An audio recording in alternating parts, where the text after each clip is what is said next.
죄도 아닌 것 때문에 이제 붙잡히게 되죠. 유대인들에게 지난주에 말씀에 유대인들에게 진짜 죽을 뻔한 그냥 돌에 맞아 죽는 것이 아니라 몸이 완전 찢겨 죽을 정도로 그런 위험 속에 있었을 때 천부장이 적절한 타임에 이제 나와서 이 사도 바울을 건져내죠. 지금 그런 상황 속에서 사도 바울이 천부장에게 부탁을 해서 지금 유대인들에게 설교를 하고 있습니다. 어찌 보면 이제 사도 바울이 유대인들에게 할 수 있는 마지막 설교일 것 같습니다.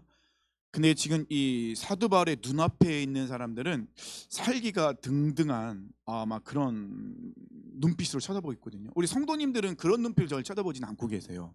만약에 그런 눈빛을 저를 쳐다보고 계시면 제가 여기서 말하기 되게 어려웠겠지, 무서워서. 그 살기가 가득 찬 눈을 보셨나요? 굉장히 도끼가 가득 차인 눈, 굉장히 위압감이 들어요. 무섭고 그렇다는 것인데, 근데 한두 명이 아니에요. 그 바울 옆에 있는 모든 사람들이 다 그런 눈으로 사회를 바울을 쳐다보고 있다는 거예요. 언제든지 달려들어서 죽이려고.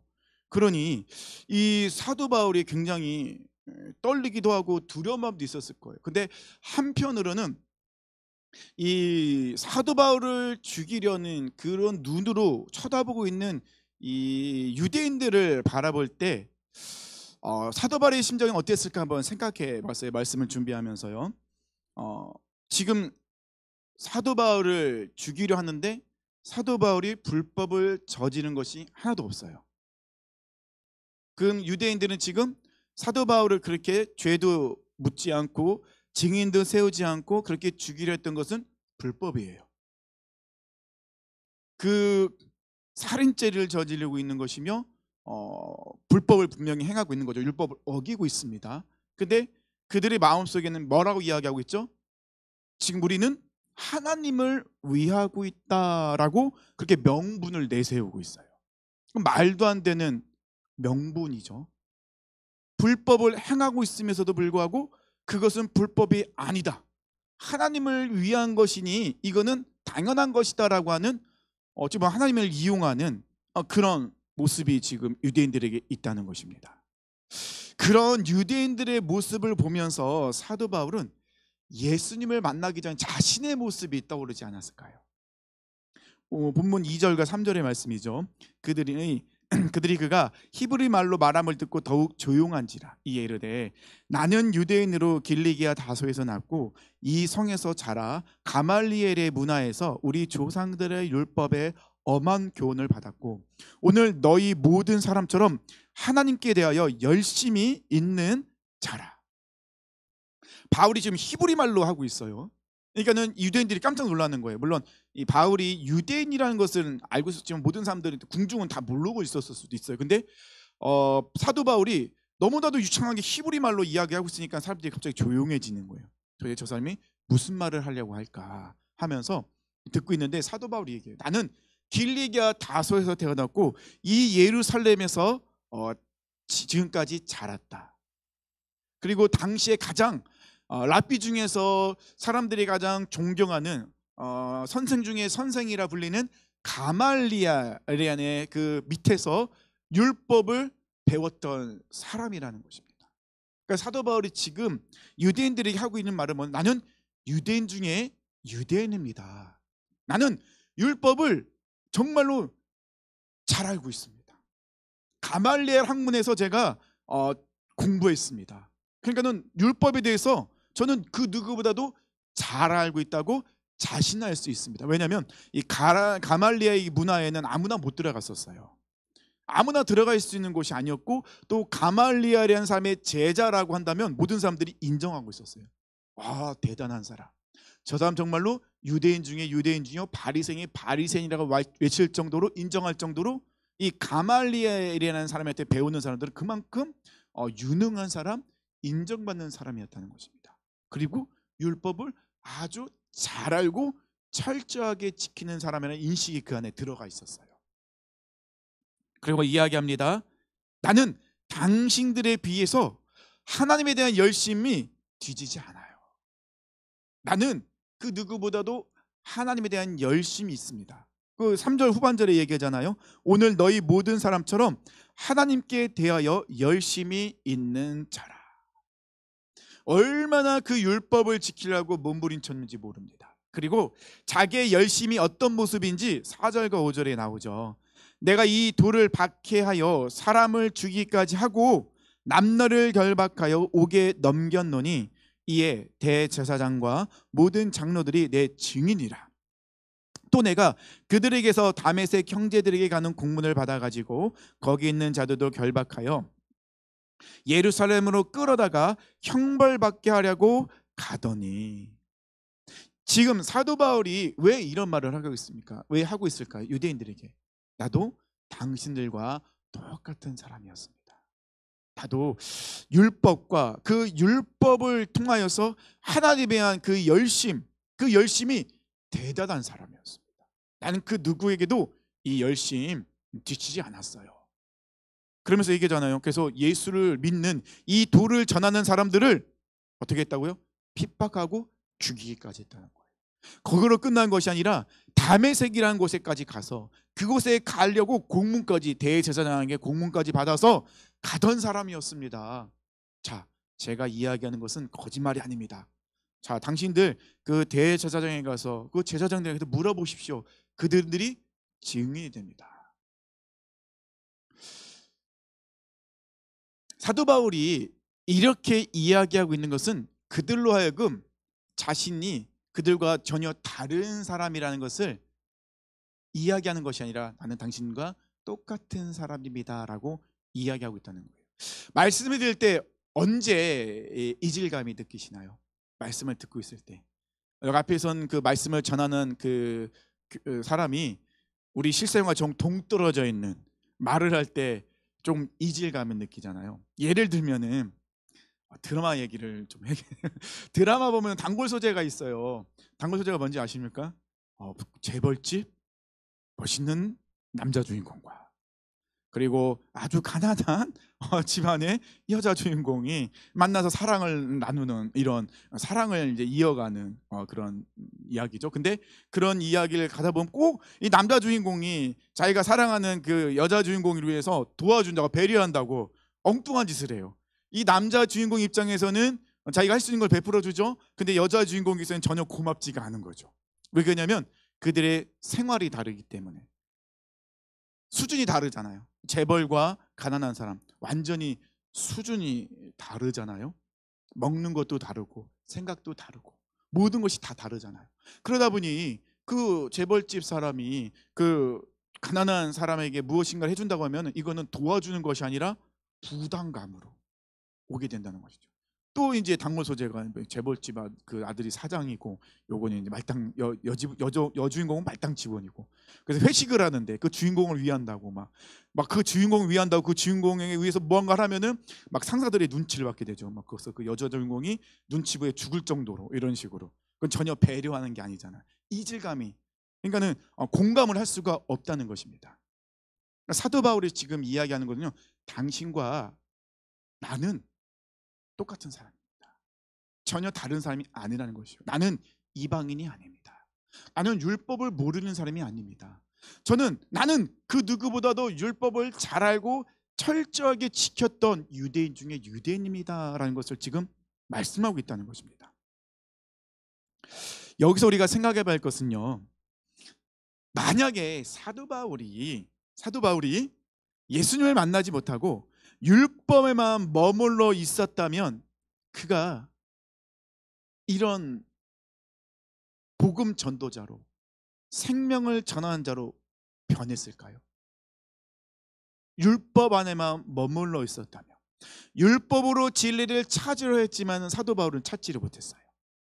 율법 안에서 길을 찾으려 했지만 도리어 길을 잃어버릴 뿐이었어요. 눈은 뜨고 있었지만 보지 못하는, 듣고는 있지만은 제대로 듣지 못하는 그런 삶이 사도 바울이었다는 것입니다. 어찌 보면은 사도 바울이 율법 안에 머물고 있었으면 지금 자기 눈앞에 있는 유대인들처럼 그 누구보다 고집세고 다른 사람의 이야기를 듣지 않고 멸망의 길로 달려가는 그런 모습이었을 것이라는 것입니다. 그래서 사도 바울은 율법 안에 있을 때는요, 스데반 집사를 죽이는데 앞장서잖아요. 6절부터는 이 사도 바울이 자기 간증을 하게 됩니다.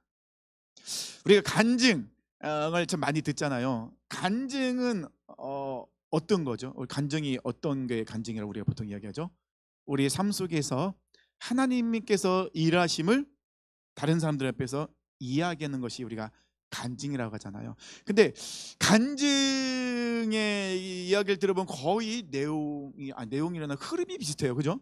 막 저 인생의 밑바닥 속에 빠졌다가 하나님이 극적으로 이렇게 건져 주셔서 극적으로 막 이렇게 모든 게 잘 되는 것들, 아니면 주울병에 걸렸다가 극적으로 하나님이 고쳐 주셔서 살아난 모습. 저기서 가끔 그 간증을 들으면 은혜도 되긴 되는데, 은혜도 되긴 됐었는데, 예전에는 간증을 들을 때마다 제 삶을 한번 뒤돌아봤어요. 내 삶은 왜 간증거리가 없을까? 이런 생각을 참 많이 했었어요. 내 삶은 왜 이런 극적인 변화가 없을까? 저는 모태신앙인이거든요. 그래서 눈을 뜨고서부터 교회였어요. 자다 눈 뜨면 교회였어요. 이런 삶이었거든요. 그래서 교회 안 가면은 예배 안 드리면은 진짜 죽는 줄 알았어요. 정말 그래서 막 교회 빠지는 게 제일 무섭고 예배 안 드리는 게 제일 무서운 그런 삶을 살았었거든요. 그러다 보니까는 저의 모습 속에서는 그냥 모든 게 이게 잔잔한 호숫가의 물처럼 뭐 이렇게 파도도 없이 뭐 물결도 없이 그냥 이런 삶을 살았어요. 그러다 보니까 뒤돌아보면 나에게는 뭐 극적인 것을 이야기할 게 아무것도 없는 거예요.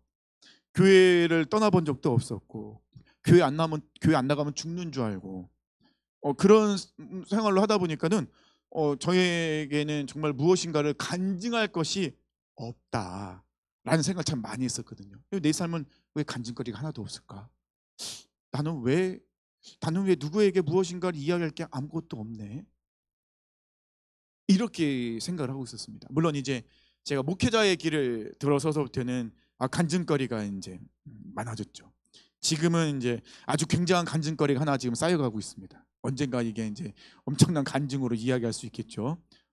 많이 힘듭니다. 네. 그 간증을 하기 위해서 그런 삶을 사는 건 아닌데, 하나님께서 간증을 쌓아주고 계세요. 막 차곡차곡 마일리지 정리받으시 이렇게 하루하루 그런 삶을 살도록 만들고 계십니다. 오늘도 많이 힘들었어요. 그런 삶을 살고 있는데, 근데 제가 착각한 것이 있었어요. 무엇이냐면요, 간증이라는 것은 무엇인가 막 스펙타클하고 막 이런 막 극적인 변화가 일어나는 것만이 간증은 아니라는 거예요. 간증하는 분이 다 그런 건 아닌데, 간증하는 사람들이 정말 하는 실수가 한 가지가 있어요. 어떤 실수냐면요, 간증은요 철저하게 하나님을 드러내는 거예요. 그죠? 하나님의 살아계심, 하나님의 역사심을 드러내는 것이 간증이거든요. 근데 많은 사람들이 이제 간증을 자주 하러 다니는 분 중에 특징이, 잘못된 실수 중에 하나가 뭐냐면 자칫 자기가 드러나는 경우들이 많아요. 이런 것들이 굉장히 무서운 거기도 하고. 그리고 전 또 한 가지 생각해 봤어요. 좀 엉뚱하게 뒤집어 봤어요. 왜 간증은 꼭 나중에 성공한 것만이 간증거리가 될까? 내가 실패한 거는 간증거리가 되지 않나? 이거는 이야기할 수 없는 건가? 왜 우리는 무엇인가 실패하고 문제 앞에 낙심되어 넘어져 있는 것은, 이거는 내가 실패한 인생, 부끄러운 인생.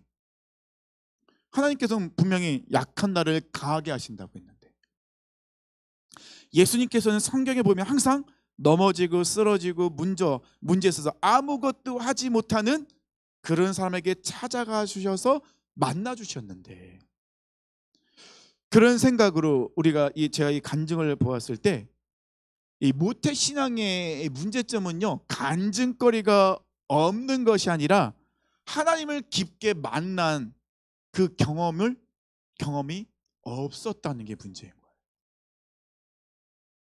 간증이라는 것은 막 급격하게 무엇인가를 변한 것이 아니라 내가 하나님을 깊게 만남으로 내 삶이 변한 것을 이야기하는 것이 간증이라는 것입니다.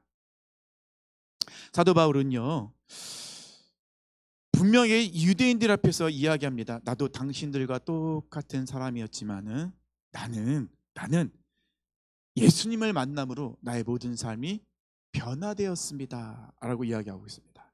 율법이 나를 생명의 길로 인도한 것이 아니었습니다.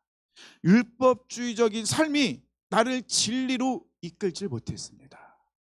율법에 따른 열심이 하나님의 영광을 드러나지 못하더라라고 사도 바울은 지금 유대인들에게 이 간증을 통하여서 이야기하고 있는 것이죠. 그래서 사도 바울은요, 나는 예수가 가짜라고 생각했습니다.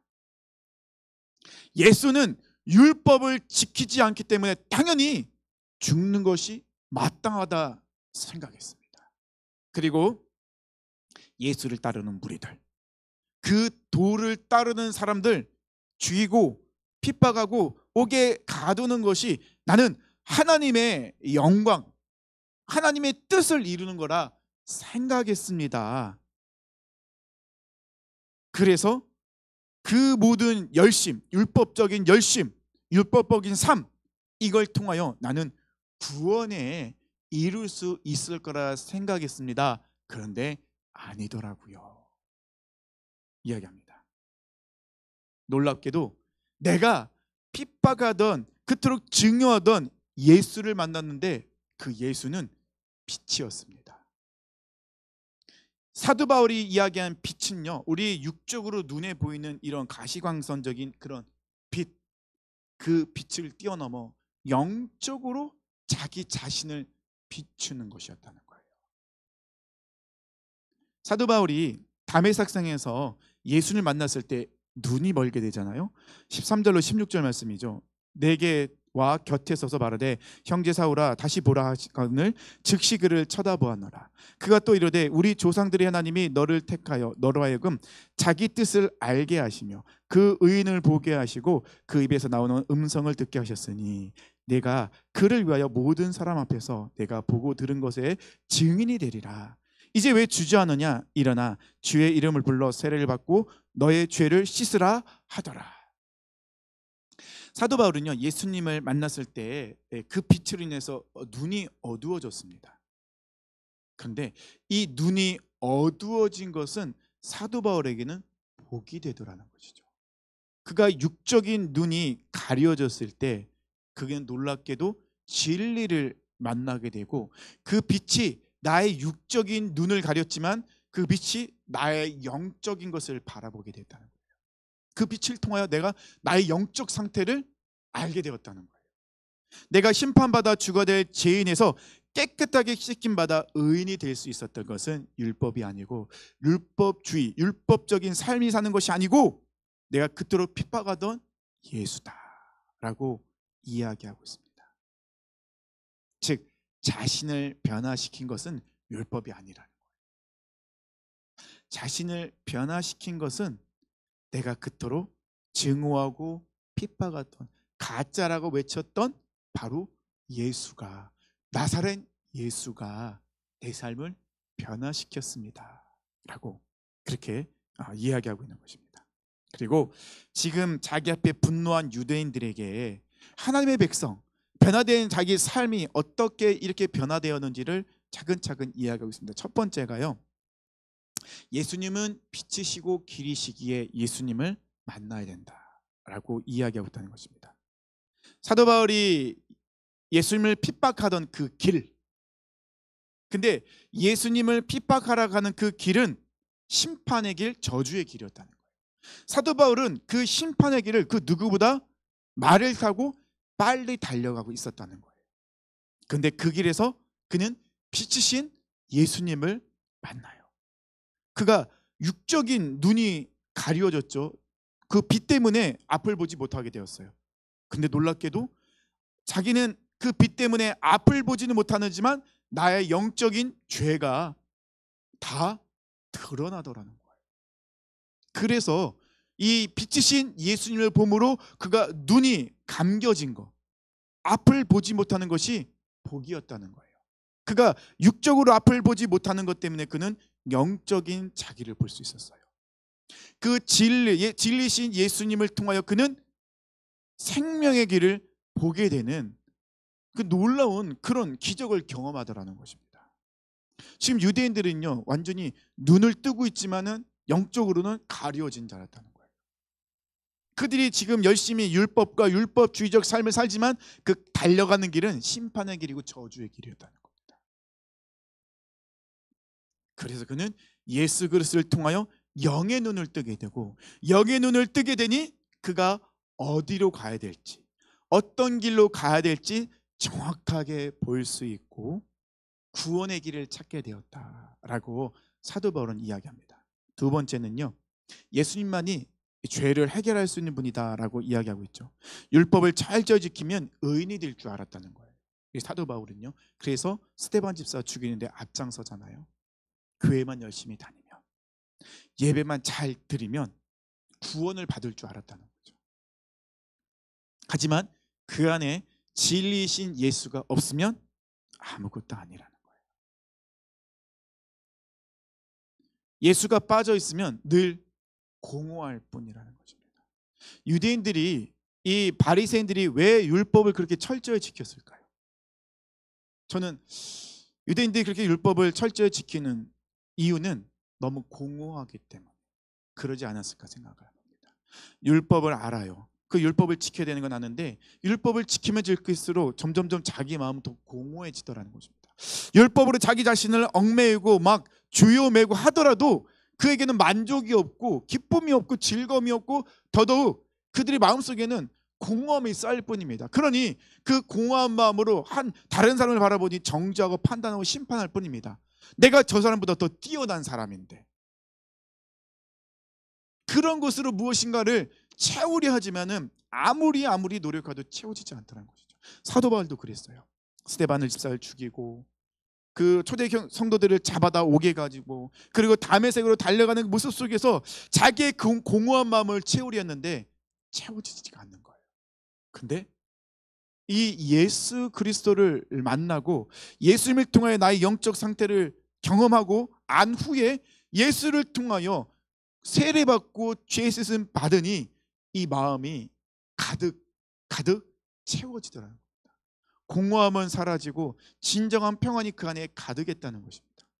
아, 예수님만이 나 이 공허함을, 죄를 해결할 수 있는 유일한 분이시구나 라는 것을 이야기하고 있습니다. 세 번째는요, 예수님을 만나면 내가 무엇을 해야 될지 알게 된다는 거예요. 우리 중고등부 학생들, 그리고 이제 특별히 이제 대학교 올라가는 우리 또 자녀들 있죠. 그리고 우리 청년들, 우리 그 청년의 한 청년도 한 학기 휴학한다고 하더라고요. 왜 휴학을 합니까? 라고 물어봤더니 한 학기 동안 깊게 고민을 하고 싶대요. 지금 자기가 다니는 과가 정말 나에게 맞는 과인지 잘 모르겠대요. 하나님께서 나에게 주신 그 비전, 사명이 뭔지를 모르겠대요. 근데 학교 공부 너무 열심히 하면서 막 지내다 보니까 바쁘라서 그것을 깊게 고민할 시간이 없어서 한 학기를 쉬면서 그걸 생각해 보고 싶대요. 그래서 과를 바꾸든지 아니면은 정말로 다시 하나님께서 이끄신 대로 학교를 다시 간다든지 뭐 이런 중요한 결정을 하려고 합니다라고 이렇게 얘기를 하더라고요. 우리 사랑하는 자녀들, 청년들은요, 지금 직장과 내가 무엇을 해야 될지에 대해 고민하고 기도하고 있다는 것입니다. 사도 바울도요, 율법에 빠져 있을 때, 율법주의적 삶을 살았을 때는 무엇을 해야 될지를 잘 몰랐어요. 그냥 율법을 지키긴 하지만, 율법을 열심히 지키긴 하지만 이것이 정말 하나님이 원하시는 걸까에 대한 늘 퀘션 마크가 있었다는 것입니다. 그런데 예수님을 만나자마자, 예수님을 만난 후에 그에게는 무엇을 해야 될지가 너무나도 명확해졌다는 것입니다. 하나님께서 그에게 너무나도 명확한 사명을 알려주셨어요. 어떤 걸 해야 될지 그가 분명히 알게 되었다는 것입니다. 근데 우리는 가끔 착각할 때가 있습니다. 어떤 착각을 하냐면요, 정말 우리가 하나님의 일을 하다 보면은 하나님 나에게 사명을 주는데, 하나님 지금 제가 그거를 할 수 있을까요? 저는 아직 준비가 안 돼 있는데요. 이렇게 이야기할 때가 참 많다는 것입니다.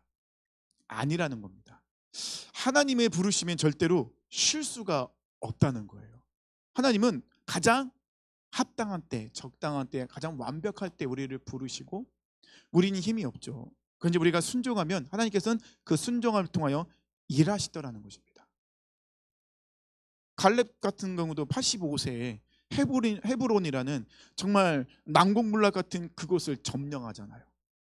그 85세 그 연세 드신 분이 어떻게 그 난공불락을 점령할 수 있습니까? 믿음 하나밖에 없었어요. 하나님이 나에게 허락해 주신 겁니다. 그날에 보면 나에게 허락해 주시지 않았습니까? 선질 나에게 주십시오. 하나님 앞에 하나님 앞에 나의 재능, 하나님 앞에 내가 갖고 있는 거 중요하지 않습니다. 하나님 부르실 때 순종하면 되죠. 지금 사도 바울도 얘기하잖아요. 왜 머뭇거리고 있느냐? 일어나라, 가라, 전하라, 증인이 되라 말씀하시거든요. 사도 바울은요, 예수님을 만나자마자 그는 회당에 들어서 예수님을 전해요. 솔직히 사도 바울이 예수님에 대해서 얼마나 알겠습니까? 몰라요. 물론 율법도 잘 알고 있고 구약성경도 잘 알고 있지만 예수님에 대해서는 잘 모르고 있다는 것입니다. 근데 그가 그렇게 전할 수 있었던 건 뭐죠? 하나님이 명령하시니까요. 하나님이 가라고 하시니까요. 가는 거예요. 그래서 주시는 말씀대로 그냥 입에 넣어주신 대로 선포하고 그대로 사는 것이 사도 바울의 모습이었다는 것입니다. 그래서 이런 모든 것을 종합해 보면 이 나를, 그러니까 사도 바울을 변화시키는 그런 것은 사도 바울의 지식도 아니었어요. 율법도 아니었어요. 그의 의지도 아니었다는 것입니다. 사도 바울을 변화시키는 유일한 힘은 오직 예수 그리스도였다는 것입니다. 그래서 사도 바울은 이야기하죠. 멸망당하는 자들에게 십자가는 미련한 것이지만 구원받는 우리에게는 십자가는 하나님의 능력이다. 사도 바울이 그렇게 이야기할 수 있었던 그가 그런 삶을 살았거든요. 자기가 율법에 빠져서 멸망당한 자의 길을 가다 보니까 십자가는 정말 미련한 것이었어요. 십자가는 손가락질 당하는 거 저주하는 그런 것이었습니다. 그런데 자기가 예수를 만나고 나니 십자가에 자기가 죽고 나니까는 십자가는 정말로 멸망당한 그 미련한 것이 아니라 정말로 하나님의 능력이 되시더라는 거예요. 사도 바울은 그것을 경험했기 때문에 그렇게 고백할 수 있었다는 것입니다.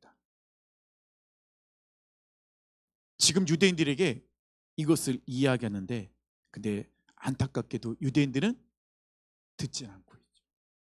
17절로 22절까지 말씀입니다. 그 뒤에 나는 예루살렘으로 돌아와서 성전에서 기도하는 가운데 무아지강에 빠져 주님을 보았습니다. 사도 바울이 환상을 보는 거예요. 그는 제가 표준세번을 읽어드릴게요. 깜빡했는데 표준세번을 읽어드린 겁니다. 그는 내게 서둘러서 예루살렘은 떠나라. 예루살렘 사람들이 나를 두고 한 내 증언을 받아들이지 않을 것이기 때문이다 하고 말씀하셨습니다. 그래서 내가 말하였습니다. 주님, 제가 주님을 믿는 사람들을 가는 곳마다 회당에서 잡아가두고 때리고 하던 사실을 사람들이 잘 알고 있습니다. 그리고 주의 증언자인 스데반이 피를 흘리고 죽임을 당할 때도 저는 곁에 서서 그 일에 찬동하면서 그를 죽이는 사람의 옷을 지키고 있었습니다. 그때 주께서 말씀하시기를 가거라. 내가 너로 멀리 이방 사람들에게로 보내겠다 하였습니다. 자, 여기까지 이제 사도 바울이 딱 간증을 하는데 갑자기 유대인들이 난리가 났어요. 왜 유대인들이 난리가 났을까요? 사도 바울이 유대인들의 이 영린이라고 하죠. 가장 아픈 부분을 딱 건드려 버려요. 그게 어떤 거였을까요? 예, 이방인. 이게 이 유대인들의 마음을 딱 건드려 버려요. 지금 사도 바울이 지금 잡힌 이유가 뭐죠? 헬라 사람을 데리고 성전에 들어갔다. 지금 사도 바울이 이방인에 가서 율법을 지키지 않아도 된다, 할례를 받지 않아도 된다라고 말을 하는 것 때문에 지금 사도 바울이 잡힌 거였거든요. 근데 사도 바울이 예수님에 대해서 전할 때 유대인들은 아무 말도 안 하고 잘 들어요. 예수님에 대해서 전할 때는 막 환상을 본 거 이야기할 때도 유대인들은요 아무 얘기 안 했고 들어요. 근데 이방인에 대해서 딱 얘기할 때 그때 이 유대인들은 막 들고 일어나기 시작하죠. 하나님이 나를 이방인에 있는 사람에게로 나를 보내겠다 하셨습니다라고 했을 때 유대인들이 막 화가 나서 당장 저 사람을 없애버려야 된다고, 이런 자를 없애버려라, 살려두면 안 된다고 소리치고 있다는 것입니다. 유대인들이 그렇게 분노한 것은 이방에 대한 선교와 구원을 하나님께서 선포하셨다는 말을 사도 바울이 했기 때문에 그래요. 근데 사도 바울이 그걸 몰랐을까요? 유대인들이 이방인에 대한 이야기를 하면은 정말 이렇게 막 그 발작 버튼 누른 것처럼 막 그런 현상이 나타날 거 몰랐을까요? 자기도 유대인이었는데 알고 있었죠. 모를 리 없어요. 근데 사도 바울은 그 이야기를 해요. 유대인들이 가장 싫어하는 걸 알면서도 해요. 왜냐면 하나님이 주신 사명, 그것이 하나님 아버지의 마음이기 때문에 그래요. 사도 바울이 변화된 거는요, 예수님을 만남으로 변화됐습니다. 근데 그게 끝이 아니에요. 예수님을 우리가 만나는 거는요, 시작이에요. 근데 많은 크리스찬들이 예수님을 만나면 끝이라 생각합니다. 예수님을 만나는 건 시작입니다. 예수님을 만나고 우리는 그 다음 단계로 넘어가야 돼요. 물론 이것이 막 단계가 이렇게 있는 게 아니에요. 물론 한 번에 일어나는 일이긴 하지만, 근데 많은 사람들이 거기까지 생각하지 못할 때가 많아요. 그거에 대해 고민하지 못할 때가 많아요. 어떤 거 뭐냐면요, 하나님 아버지의 마음 많이 놓치고 있어요. 예수님을 믿는다라고 이야기는 하지만 하나님 아버지의 마음에 대해서는 깊게 고민하지 않을 때가 참 많아요. 사도 바울은요, 유대인들이 이런 이야기를 하면은 싫어할 걸 알고 있어요.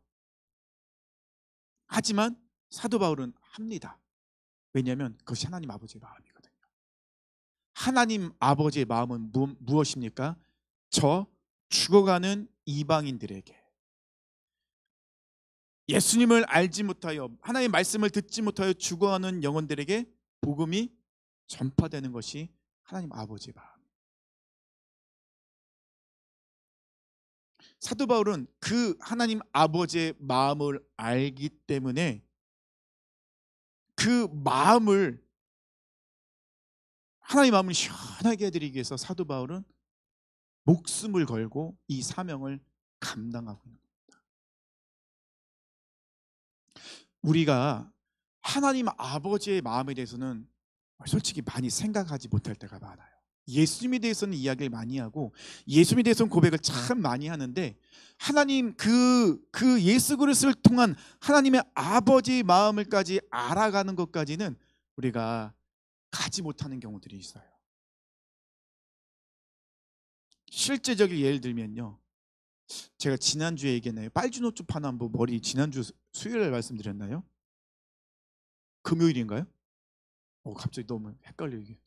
금요일이에요. 수요일 막 금요일 토요일 주일 얘기하니까 이게 언제 얘기했는지 기억이 잘 안 나는데, 제가 얘기했잖아요. 우리 학생 중에 누가 머리에 빨주노초 파남보를 하고 오면 어떻게 하시겠습니까?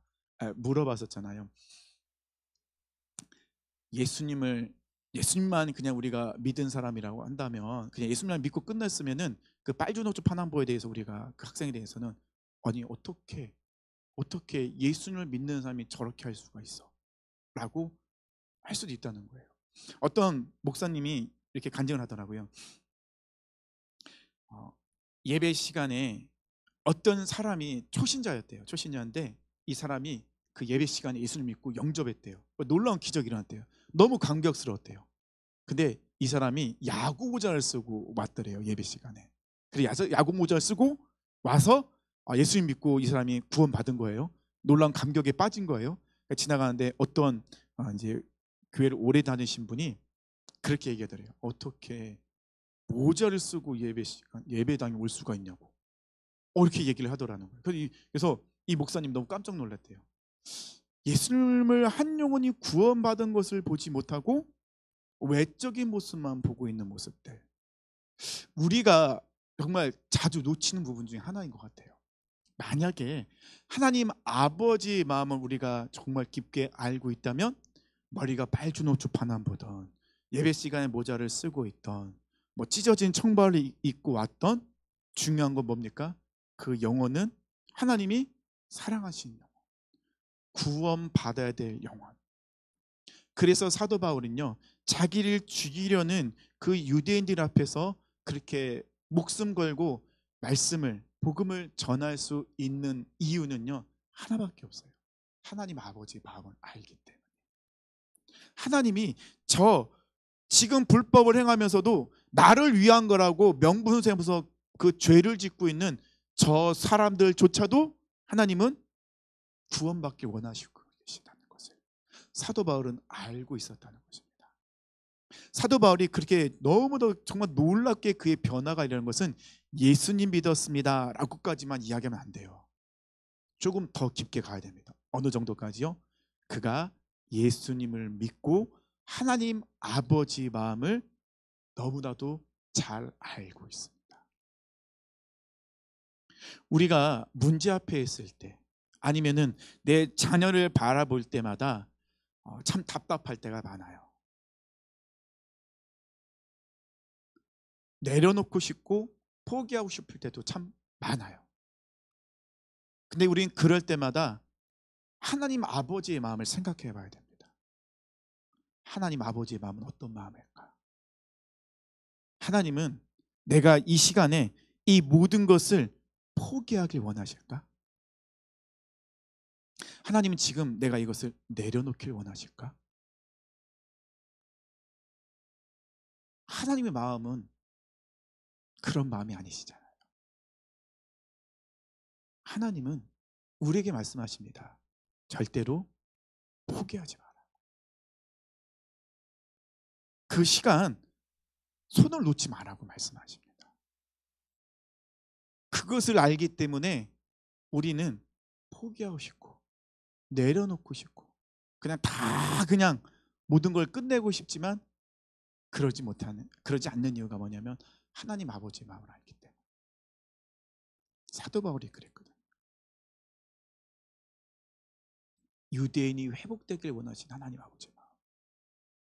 저 이방 사람들, 이방인들이 지금 하나님으로부터 버림받아 저들은 죽어 마땅하다고 생각되어지는 저 이방인들을 향한 하나님의 그 사랑의 마음, 그들조차도 구원받길 원하신 아버지 마음, 누군가가 그들에게 가길 원하시는, 그래서 그들에게 단 한 번이라도 예수님을 전해줄 사람이 필요한 그 하나님 아버지의 마음을 사도 바울은 알기 때문에 그는 완전히 변화되었다는 것입니다. 예수님 믿어도 우리 안에 변화가 일어납니다. 근데 그 변화로 끝내면 안 됩니다. 우리는 더 깊게 가야 됩니다.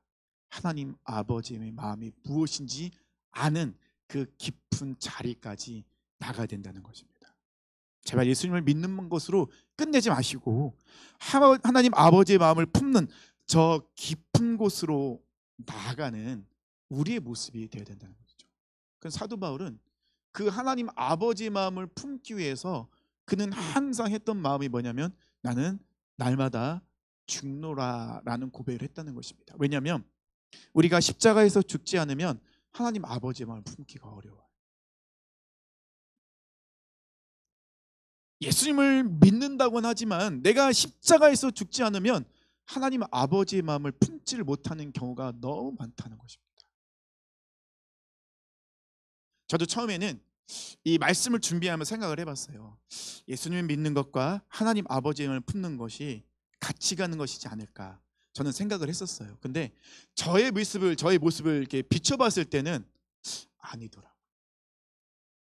예수님을 믿는다고는 하지만 제 안에 참 수많은 정죄가 일어났었어요.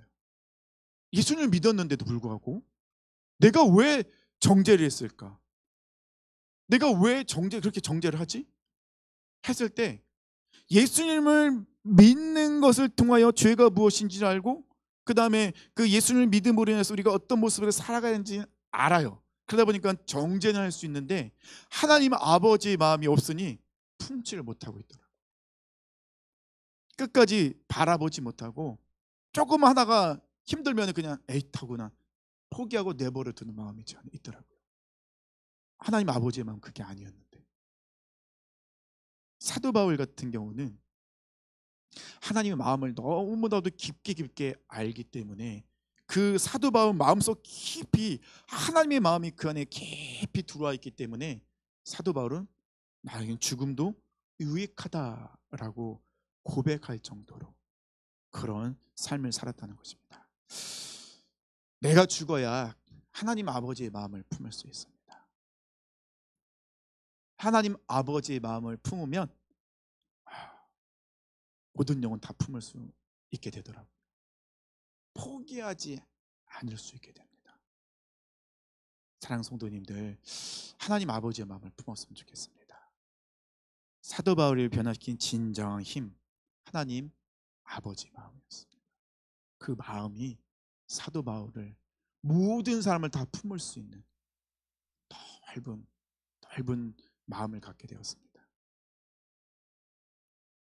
그 마음을 품기에 사도 바울은 끊임없이 십자가에서 자기를 죽였습니다. 사도 바울은 그 마음을 알고 있기에 그 40에 하나 감한매를 맞고도 그 돌에 맞아 정말 그렇게 무너져 있는 상황에 다시 자기를 돌로 쳤던 그 성으로 들어갈 수가 있었어요. 왜냐하면 하나님 아버지 마음이 있기 때문에, 하나님 아버지의 마음이 그들에게 있기 때문에 그는 그것으로 들어갈 수 있었습니다. 사랑하는 성도님들, 우리가 하나님 아버지의 마음을 품을 수 있는 믿음의 삶들 되었으면 좋겠습니다. 그가 내 안에, 내가 그 안에. 늘 하나님이 우리 안에 계시기에 그 마음으로 승리하시길 축원합니다. 우리 언제나 내 모습 함께 찬양하며 나가기 원합니다.